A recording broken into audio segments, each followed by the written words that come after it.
नमस्कार, मैं हूं आपके साथ अविनाश कर। आप देख रहे हैं एमपी का खास bulletin good morning Madhya Pradesh, जिसमें एमपी का हर अपडेट आप तक पहुंचाएंगे। शुरुआत करेंगे हेडलाइंस के साथ।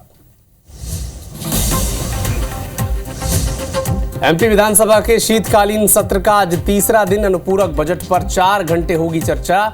सदन में आएंगे 2 ध्यानाकर्षण प्रस्ताव। सीएम डॉक्टर मोहन यादव आज भोपाल में खेल प्रोत्साहन सम्मान समारोह में होंगे शामिल। पदक विजेताओं का करेंगे सम्मान। शाम में सागर, उज्जैन और ग्वालियर चंबल की करेंगे समीक्षा बैठक।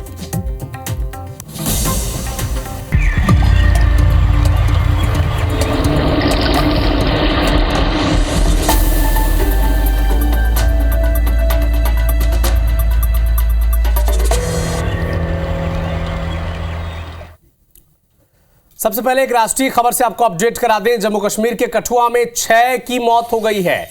घर में आग लगी और आग लगने से ये 6 लोग घर में झुलस गए हैं। 10 लोग इसमें घायल हुए हैं। 6 लोगों की मौत हो गई है। स्थानीय लोगों ने पुलिस को सूचना दी।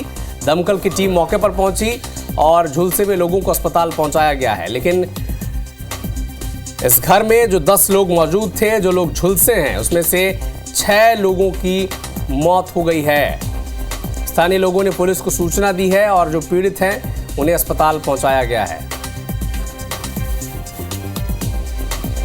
तो जम्मू कश्मीर के कठुआ की तस्वीरें हैं, जहां एक घर में आग लग गई और 6 लोगों की मौत हो गई है। 10 लोग इसमें झुलस गए हैं।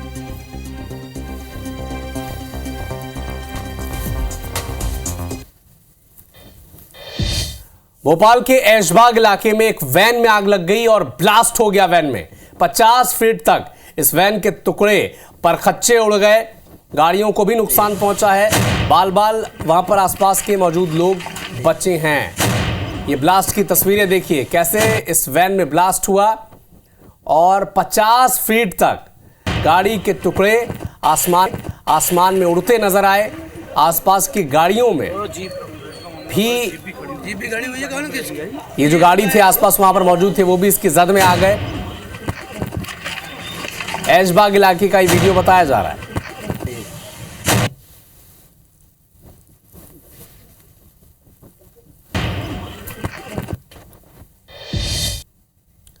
भोपाल में आज अनुपूरक बजट पर 4 घंटे चर्चा होगी। विधानसभा में आज 2 ध्यानाकर्षण प्रस्ताव भी आएंगे।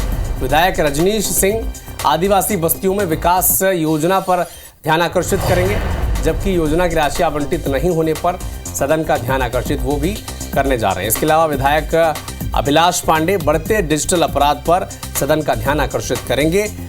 विजयपुर से नवनिर्वाचित विधायक मुकेश मल्होत्रा ये आज शपथ भी लेंगे।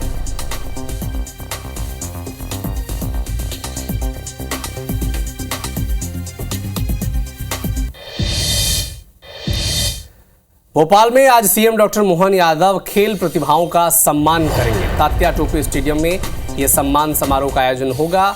समारोह में उत्कृष्ट खिलाड़ी, कोच इसमें शामिल होंगे।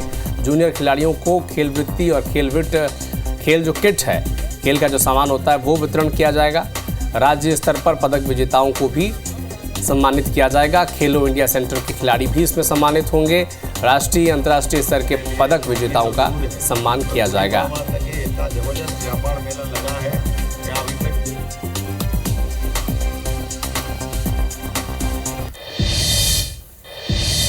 भोपाल के लाल परेड मैदान में 10वें अंतर्राष्ट्रीय वन मेले का आयोजन हो रहा है। मेले का शुभारंभ राज्यपाल मंगूभाई पटेल ने किया। उद्घाटन कार्यक्रम में सीएम डॉक्टर मोहन यादव भी शामिल हुए और मेले में करीब 300 स्टॉल लगाए गए हैं। हर तरह के उत्पादों को प्रदर्शन के साथ प्रदर्शनी लगाई जा रही है और इसे बेचा जा रहा है। मुख्यमंत्री ने कहा कि वन संपदाओं को यहां जानने का एक बेहतरीन मौका है। 17 से 23 दिसंबर तक यह आयोजित होगा।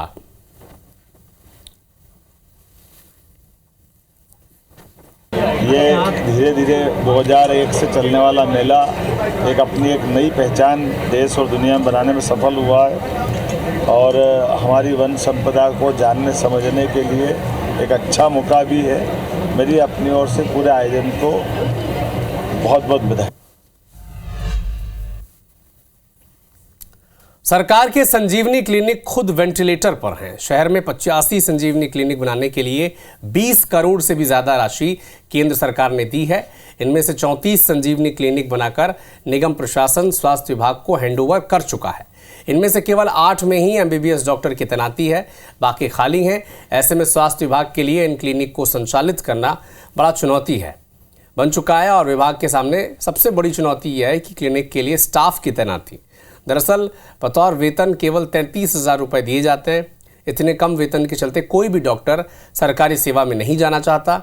इधर निजी हाथों में देने के फैसले का विरोध भी किया जा रहा है। 24 जो डॉक्टर है उनमें आ गए और 21 डॉक्टरों ने ज्वाइन भी कर लिया है और बाकी के 4 डॉक्टर जो है वो निकट भविष्य में ज्वाइन कर लेंगे। कुछ संजीवनी जो चालू करना है उनका जो सीनियर डॉक्टर जो है MD MS या PG वाले गायनिकोलॉजिस्ट है तो उनको संविदा भर्ती पे एक संजीवनी पे 2 दिन के लिए भी हम लोग दे रहे हैं। तो इस तरह से हो जाएगी हमारी संजीवनी। जैसे जैसे हमें बिल्डिंग मिल रही कंप्लीट हो रही इनॉग्रेटेड होता जा रहा है। मध्य प्रदेश में हाई स्कूल शिक्षक भर्ती पर जबलपुर हाईकोर्ट ने एक बड़ा आदेश सुनाया है। हाईकोर्ट ने राज्य सरकार को आदेश दिया है कि वो 2 दिनों के भीतर शिक्षक भर्ती नियमों में सुधार कर हाईकोर्ट को सूचित करें।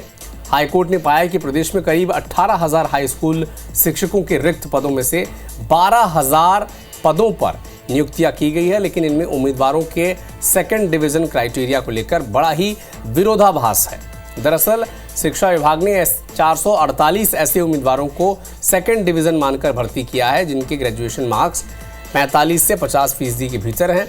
दूसरी तरफ ऐसे कई उम्मीदवार हैं जिन्हें थर्ड डिवीजन मानकर भर्ती नहीं किया गया है, जबकि ग्रेजुएशन में उनके मार्क्स 45 से 50% के बीच ही हैं।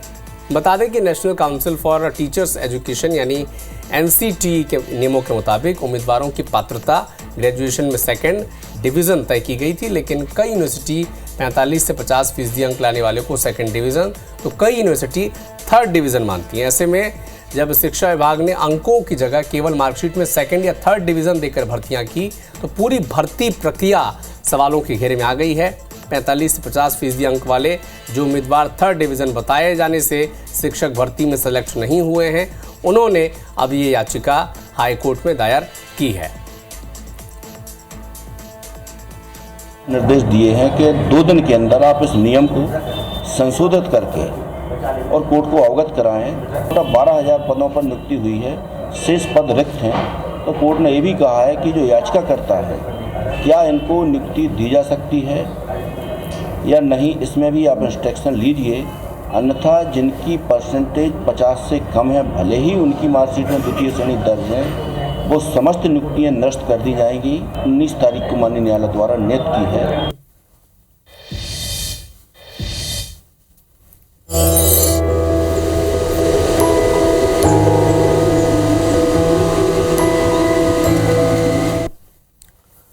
और अब बात एमपी के वेदर अपडेट की। एमपी के 7 जिलों में कड़ाके की ठंड पड़ रही है।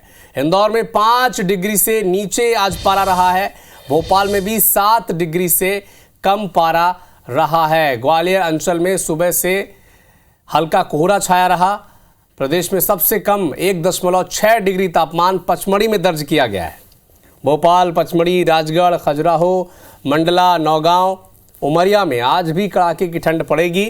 राजस्थान में जो विक्षोभ बना है, इसी के चलते मालवा निमाड़ में ठंड का असर थोड़ा सा कम है, लेकिन बाकी जो जिले हैं वहां पर कड़ाके की ठंड पड़ रही है। तो मध्य प्रदेश का वेदर अपडेट आप तक पहुंचा दें। कई ऐसे जिले हैं जहां पर 5 से 6 डिग्री आज पारा रहा है। कड़ाके की ठंड वहां पर पड़ रही है। पचमढ़ी की बात करें तो सबसे कम तापमान वहीं पर दर्ज किया गया 1.6 डिग्री। तो लगभग 1 डिग्री के आसपास पारा वहां पर पहुंच चुका है, शून्य के नज़दीक है। इंदौर की बात करें तो 5 डिग्री से भी नीचे पारा रहा। भोपाल की बात करें तो 7 डिग्री 6 डिग्री तक वहां पर पारा लुढ़क गया। तो पूरे मध्य प्रदेश में कड़ाके की ठंड पड़ रही है। और मालवा निमाड़ की केवल बात करें तो राजस्थान में जो विक्षेप बन रहा है वहां के चलते थोड़ा सा असर वहां पर कम है। अलग अलग जगहों से हमारे साथ कई संवाददाता जुड़ चुके हैं। इंदौर से निहारिका शर्मा, मुरैना से सत्येंद्र सिंह तोमर और ग्वालियर से नासिर गौरी इस वक्त हमारे साथ लाइव जुड़े हुए हैं। स्क्रीन पर आप सभी को देख पा रहे हैं। शुरुआत निहारिका आपसे, इंदौर में पारा 5 डिग्री से भी नीचे दर्ज किया गया है।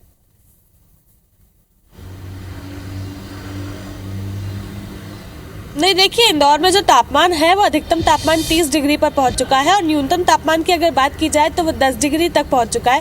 पहले जो तापमान था ये 7 डिग्री तक दर्ज किया गया था, लेकिन राजस्थान में जब से विक्षोभ बना है तभी से पिछले 4 दिनों से इंदौर में ठंड का असर थोड़ा सा कम देखने को मिल रहा है और आने वाले हफ्ते में इसी तरह के आसार जो है वो इंदौर पर बने रहेंगे। हालांकि 20 दिसंबर के बाद इंदौर में एक बार फिर से कड़ाके की ठंड का दौर जो है वो देखने को मिलेगा। चूंकि अभी राजस्थान पर विक्षोभ बना हुआ है तो वहां पर जिस तरह का प्रेशर है उसके चलते मालवा निमाड़ में कई ऐसे जिले हैं जहां पर तापमान जो है वो 10 डिग्री से भी ज्यादा दर्ज किया गया है, यानी कि 15 डिग्री तक भी कई जिलों में तापमान जो है वो पहुंचा है। लेकिन अधिकतम तापमान जो है वो भी बढ़कर 30 डिग्री तक आ चुका है। पहले तापमान लुढ़ककर 22 डिग्री पर दर्ज किया गया था, जिसके चलते इंदौर में भी ठंडी हवाएं जो थी वो लोगों को सता रही थी, सर्द हवाएं सता रही थी, लेकिन अब उससे लोगों को थोड़ा सा जो है राहत मिली। हालांकि मध्य प्रदेश की अगर बात की जाए तो मध्य प्रदेश के 7 ऐसे जिले हैं जहां पर कड़ाके की ठंड जो है पड़ रही है, वहां पर 5 डिग्री से जो तापमान है वो भी नीचे दर्ज किया गया है। पचमढ़ी की बात की जाए तो 1.3 डिग्री 1.6 डिग्री जो है वहां पे सबसे कम तापमान वहां पर ही दर्ज किया गया है। उसी के साथ भोपाल, खजुराहो, उमरिया, मंडला यहाँ पर भी तापमान जो है वो काफी कम देखने को मिल रहा है। जो पहाड़ी राज्य है वहां पर हो रही बर्फबारी के चलते जो सर्द हवाएं वहां से आ रही है उसके चलते जो 7 जिले हैं उस पर असर जो है वो देखने को मिल रहा है और आज भी वहां पर इसी तरह का तापमान जो है वो दर्ज किया जाएगा। ठंड कई जिलों में पड़ रही है। नासिर, ग्वालियर में क्या कैसी ठंड है, क्योंकि वहां पर भी पहाड़ी इलाकों से हवाएं आ रही हैं, वहां से अच्छा खासा ठंड तो पड़ ही रहा है वहां पर। देखिए, ग्वालियर चंबल अंचल में पूरी तरह से जो शीत लहर है वो शुरू हो गई, क्योंकि चंबल कश्मीर में और हिमाचल प्रदेश में जो बर्फबारी हो रही है उसका असर देखने को यहाँ मिल रहा है। और जो तापमान है 5 डिग्री तक पहुंच गया है ग्वालियर चंबल अंचल में, और रात की बात करें तो सामान्य से 3 डिग्री तक रहा है।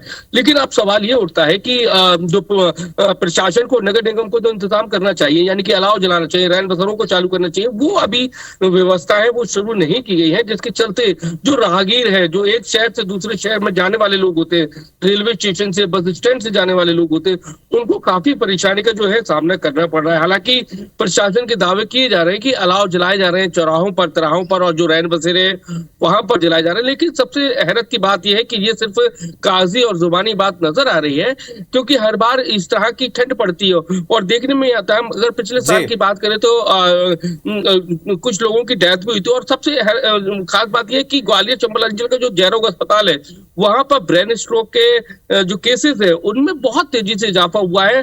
22 दिन में 33 लोगों की मौत हो गई है। तो समझ सकते हैं कि ठंड की कहर कितना है, ग्वालियर चंबल अंचल में ठंड कितनी ज्यादा पड़ रही है। सत्येंद्र, मुरैना में कैसी स्थिति है, क्योंकि वहां भी कड़ाके की ठंड पड़ रही है, हम देख रहे हैं। बिल्कुल साफ तौर से देखा जाए तो जिस तरीके से उत्तर पूर्व की जो सर्द हवाएं हैं उनके कारण से अगर मुरैना जिले की बात की जाए तो तापमान 5 से 6 डिग्री सेल्सियस रहता है। और उसके अलावा अगर देखा जाए तो चूंकि आज कोहरा भी देखने को मिला था, रात के 1 बजे से लेकर और 3 बजे तक जो नेशनल हाईवे 44 है, कहीं ना कहीं जो वाहन निकलने वाले हैं वो उनके पहिए थमे थे और लोगों ने वाहनों को साइड में लगाकर जो सर्दी के कारण से वाहन चलाने में जो परेशानी आ रही थी, कोहरा भी था जिस कारण से वाहनों को भी रोका गया। लेकिन अब कहीं ना कहीं थोड़ी सी धूप खिलती नजर आ रही है। तो इसके चलते ही चूंकि प्रशासन ने भी सर्दी को देखते हुए अलर्ट जारी किया है और साफ तौर से जिस तरीके से जो छोटे छोटे छात्र छात्रा हैं उनके स्कूलों की जो टाइमिंग है वो भी बढ़ा दी गई है। 9 बजे से लेकर और 3 बजे तक स्कूल चाहे प्राइवेट हो या सरकारी हो, तो सभी कहीं ना कहीं देखने में आ रहा है कि सर्दी के कारण से ये सारी व्यवस्थाएं की जा रही है। वहीं हालांकि देखा जाए तो नगर निगम को जिस तरीके से जो व्यवस्था करनी चाहिए, अलाव जलानी चाहिए, तो वो अब तक शहर में देखने नहीं। ग्रामीण इलाकों की बात की जाए तो ग्रामीण इलाकों में भी सर्दी का सितम देखने को मिल रहा है। लोग को कहीं ना कहीं देखने में आ रहा है कि सर्दी के कारण से जो उनका जनजीवन है जो कहीं ना कहीं अस्त व्यस्त देखने को मिल रहा है और तमाम सारी जो व्यवस्था रहती है ग्रामीण इलाके की वो भी नहीं पूर्ण हो पा रही है। चूंकि सर्दी के कारण से लोगों जो खेतों पर भी जाने में काफी परेशानी और लोगों का निकलना भी कहीं ना कहीं कम कुल मिलाकर मध्य प्रदेश के 6 से 7 जिले ऐसे हैं जहां पर कड़ाके की ठंड पड़ रही है। निहारिका, सत्येंद्र, नासिर, बहुत बहुत शुक्रिया आपका हमारे साथ जुड़ने के लिए। भोपाल से एक बड़ा अपडेट आप तक पहुंचा दें। प्राइवेट स्कूलों में फीस निर्धारण अब राज्य सरकार समिति के हाथों में होगा। विधानसभा सत्र में ये पेश हो चुका है विधेयक। 15% से अधिक फीस वृद्धि के आदेशों के खिलाफ अपील की सुनवाई करेगा। फीस लागू करने, इससे संबंधित समस्याओं के समाधान के लिए समिति का गठन किया गया है। 5 सदस्यीय समिति के अध्यक्ष स्कूल शिक्षा मंत्री इसमें होंगे। विभागीय समिति की तय फीस को राज्य समिति घटा या बढ़ा सकती है। समिति परिवहन फीस को भी फीस संरचना में शामिल किया गया है। यह नियम 25,000 सालाना से अधिक फीस वाले स्कूलों पर लागू होगा। फीस में tuition fees, library, sports fees के अलावा अन्य कार्यक्रम की फीस शामिल होगी।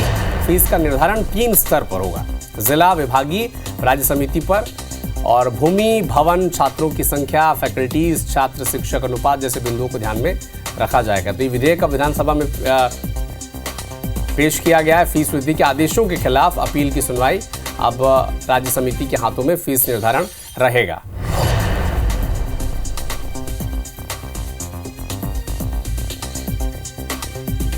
अधिक जानकारी के लिए हमारे सहयोगी विवेक पटैया हमारे साथ लाइव जुड़ चुके हैं।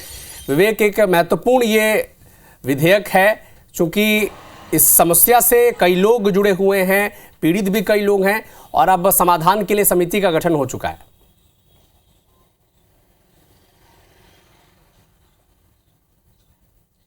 देखिए, निजी स्कूलों की मनमानी का शिकार पेरेंट्स होते हैं और फिर पेरेंट्स पर अतिरिक्त बोझ निजी स्कूल डालते हैं, स्कूल फीस के नाम पर, स्कूल बसों के फीस के नाम पर, और हर साल 10% के नाम पर जो है वृद्धि जो की जाती है वो काफ़ी हद तक ज़्यादा होती है, जो पेरेंट्स के लिए काफ़ी मुश्किलों भरा होता है। और इस को देखते हुए राज्य सरकार ने एक विधेयक पेश किया है विधानसभा में, जिसमें अब फीस निर्धारण के लिए राज्य स्तरीय समिति बनेगी और इस समिति के अध्यक्ष जो है वो स्कूली शिक्षा मंत्री होंगे। 5 सदस्यीय समिति होगी।